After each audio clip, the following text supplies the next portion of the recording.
পাগল পাগল, মাথা খারাপ, ছিট আছে মাথা। ওর কথা ধরবেন, ও তো বলছে ও ছিটিয়াল। বিহারের সনাতন ধর্মাবলম্বী যে রাজবংশী আমাদের সহনাগরিক, যাকে আসামের বিজেপি শাসিত সরকার এনআরসির নোটিশ ধরিয়েছে, তাকে বাঁচানো মিছিল। এই মিছিল আসামে যে 16 লক্ষ বাঙালিকে অনুপ্রবেশকারী প্রমাণিত করে এনআরসির মাধ্যমে ডিটেনশন ক্যাম্পে রেখে প্রতিনিয়ত অত্যাচার চালানো হচ্ছে, সেই 16 লক্ষ সনাতনী ধর্মাবলম্বী বাঙালিদের পক্ষে আমাদের মিছিল। ফলে ওই আসামের 16 লক্ষ হিন্দু বাঙালি হোক, কিংবা কুচবিহারের হিন্দু সম্প্রদায়ের রাজবংশী আমাদের সহনাগরিক হন, এনাদেরকে যদি বিজেপি রোহিঙ্গা বলে সম্বোধন করে, তাহলে তারা ভাব পাচ্ছে না বলে সরাসরি বলে দিক যে ওদের মতে আর শুধুমাত্র মুসলমান ধর্মাবলম্বী সংখ্যালঘুরা নয়, এখন ওদের মতে সনাতন ধর্মাবলম্বী যারা রয়েছেন, যারা বাঙালি, যারা বাংলা ভাষায় কথা বলেন, যারা বাংলার মাটির সাথে সম্পৃক্ত, যাদের মধ্যে বাংলার মাটির গন্ধ রয়েছে, তারা প্রত্যেকে বিজেপির কাছে অনুপ্রবেশকারী। এটা যদি বলে, যেরকম বিজেপি এটা জানে, যদি সরাসরি বিজেপি এটা বলে, তাহলে বিজেপির অবস্থা 2026 সালে সিপিআইএম এর মধ্যে হবে। এবং পশ্চিমবাংলা থেকে বিরোধী দলের মর্যাদা তো দূরের কথা, একটি আসনও তাদের পক্ষে জেতা কার্যত অসম্ভব। ফলে বিজেপি সেটা করবে না। কিন্তু বাংলার মানুষ, বাংলার মাটিতে যারা জন্মে বেড়ে উঠেছে, যাদের জন্মভূমি কর্মভূমি এই বাংলার মাটি, তারা অন্যান্য রাজ্যের মানুষের তুলনায়, আমি শুরুতে সম্পর্কে বলছি, বাংলার মানুষ রাজনৈতিক আর্থসামাজিকভাবে অনেক বেশি সচেতন। ফলে বাংলার মানুষ জানেন, তারা বিগত দিনে বুঝিয়েছেন, তাদের সর্বোচ্চ ভোটাধিকারটি প্রয়োগ করে 26-এও তার অন্য হবেন। আমরা তো ভুল করতে পারি। সেই কারণে বিজেপি যদি বাংলা দখল করতে পারতো, তাহলে আপনি আমি, আমরা যারা বাংলা ভাষায় কথা বলছি, তারা আমাদেরকেও বাংলা ছাড়া করতো, ভারত ছাড়া করার চেষ্টা করতো। যেহেতু তারা বাংলা দখল করতে পারেনি, সেই কারণে তাদের যে যে রাজ্যে ক্ষমতা আছে, সেই রাজ্যে তারা ক্ষমতার অপব্যবহার করছে। এটার সঙ্গে আমরা অভ্যস্ত।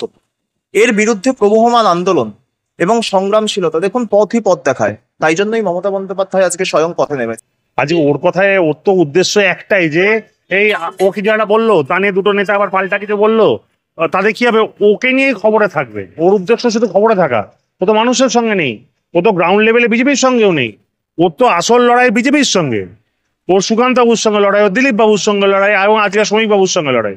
তাদের মধ্যে থেকে যে ও, ওই যে হয় না যে নতুন হলে ভাতকে বলে অন্ন, তো সেরকম ব্যাপার হচ্ছে। ও নতুন বিজেপি, তো ওকে বেশি করে প্রমাণ করতে হচ্ছে যে ও তৃণমূল বিরোধী এবং বিজেপি। এটা ওর নিজের পাবলিসিটি এনে বক্তব্য রাখে। আপনাদের মমতা বন্দ্যোপাধ্যায় বাংলাকে রক্ষা করার স্বার্থে, বাঙালিকে রক্ষা করার স্বার্থে এই বিজেপি বাংলা এবং বাঙালির মধ্যে বিভেদ তৈরি করছে, তাদের বিরুদ্ধে মমতা বন্দ্যোপাধ্যায় বরাবরের মতো এবারেও মাঠে নামলেন এবং আগামী দিনেও তিনি বাংলার অধিকার রক্ষার জন্য লড়াই করবেন। আপনারা দেখেছেন যে মমতা বন্দ্যোপাধ্যায়, অভিষেক বন্দ্যোপাধ্যায় পা মেলানে এই প্রবল বর্ষণের মতো না হাজারো হাজারো লাখ লাখ মানুষ কিন্তু পা মিলিয়েছে। পাশাপাশি আজকে সারা রাজ্য জুড়ে মিটিং মিছিল হচ্ছে। আমি আপনাকে দায়িত্ব সহকারে বলতে পারি, বাংলার দিকে যদি একটাও আঁচ কখনো আছে, সবার আগে যারা লড়বেন তার নাম মমতা বন্দ্যোপাধ্যায় এবং অভিষেক বন্দ্যোপাধ্যায়। নেত্রী যা বলেন আমাদের সেটাই পালন করার আমাদের কর্তব্য। কেন আমরা মনে করি তার সঙ্গে জনগণ আছে, মানুষের ম্যান্ডেট নিয়ে তিনি ক্ষমতায় এসছেন। আজকে বিজেপির এই যে নেতারা কথা বলছেন বাংলার বুকে এসে, তারা তো মানুষের ম্যান্ডেট নিয়ে আসেননি। আজকে বাংলার জনগণ বলছে মমতা বন্দ্যোপাধ্যায় রূপ দেখাবে, বাংলা নিজের মেয়েকেই চায়। আগামী দিনে নিশ্চিত থাকুন, মমতা বন্দ্যোপাধ্যায়, অভিষেক বন্দ্যোপাধ্যায়ের উপর ভর করেই বাংলা এগিয়ে যাবে। 2026-এর পরে তো এই যাদের নাম করছেন তাদের নাম নিয়ে ইন্টারভিউটা অব্দি আর নেবেন না। আপনারা কি ছাত্র সংগঠন হিসেবে আপনারা কি রাস্তায় নামবেন এই বাঙালি ইস্যুতেও? দেখুন, সেটা যখন আসবে সময় নিশ্চিতভাবে বলবো। এখন তো এই শুভেন্দু বাবুরা মমতা বন্দ্যোপাধ্যায়, অভিষেক বন্দ্যোপাধ্যায়ের আগে তৃণমূল ছাত্র পরিষদের সঙ্গে লড়ছে এবং 10 গোল খাচ্ছে। শুভেন্দু বাবু বিভিন্ন চ্যালেঞ্জ করছে, আমরা পাল্টা চ্যালেঞ্জ করলে তার উত্তর দিতে পারছে না। এই তো অবস্থা। দেখুন প্যান্ট হলুদ হয়ে গেছে। তাকে নিয়ে বড় বড় লেকচার দেওয়ার আমার কোনো উচ্চা নেই, কারণ তাকে নিয়ে আমি যদি কিছু বলি তাকে মাইলেজ দেওয়া হবে। সে অত বড় নেতা নয় যে তাকে নিয়ে আমাকে বক্তব্য রাখতে হবে। অর্পণদা, বৃষ্টি মাথায় নিয়ে মিছিলে হাঁটলেন। মমতা বন্দ্যোপাধ্যায়ের যে মন্তব্য, ইঞ্চিতে ইঞ্চিতে বুঝে নেব এবং খেলা হবে, কতটা উৎসাহিত আপনারা? আমরা সবসময় উৎসাহিত।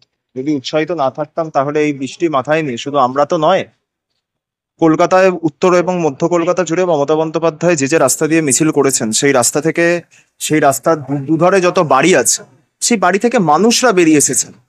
যাদের সম্ভব হয়েছে তারা সেই মিছিলে পা মিলিয়েছেন, আমরা দেখেছি। এবং শুধু এবারে প্রথমবার নয়, আমরা প্রতিবার দেখি। আর এর সব থেকে বড় এক্সাম্পল হচ্ছে 21শে জুলাই।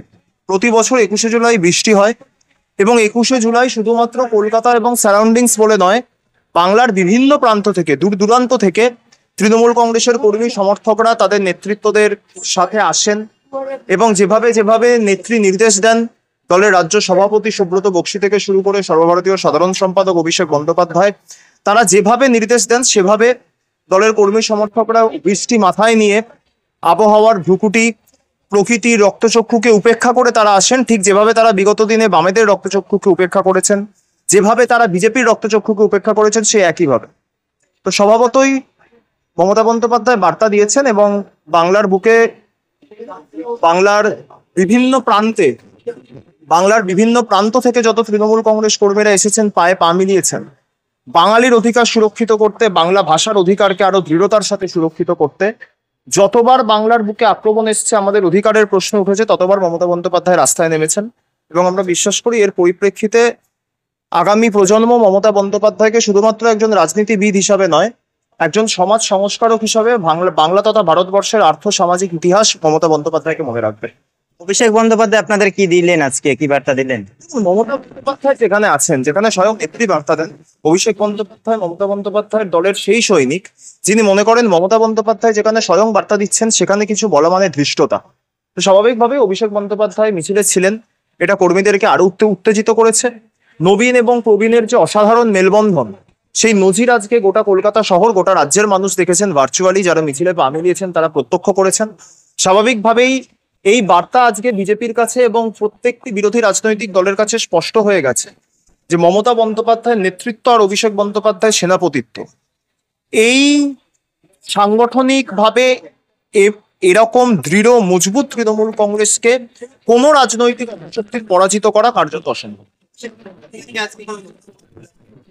আমি বললাম তো, অভিষেক বন্দ্যোপাধ্যায় মমতা বন্দ্যোপাধ্যায়ের দলের সেই সৈনিক যিনি বিশ্বাস করেন যে মমতা বন্দ্যোপাধ্যায় যে মঞ্চে আসেন, সেই মঞ্চে বক্তব্য রাখা, যে মঞ্চ থেকে স্বয়ং নেত্রী বার্তা দেবেন, সেখানে বক্তব্য রাখা মানে ধৃষ্টতা।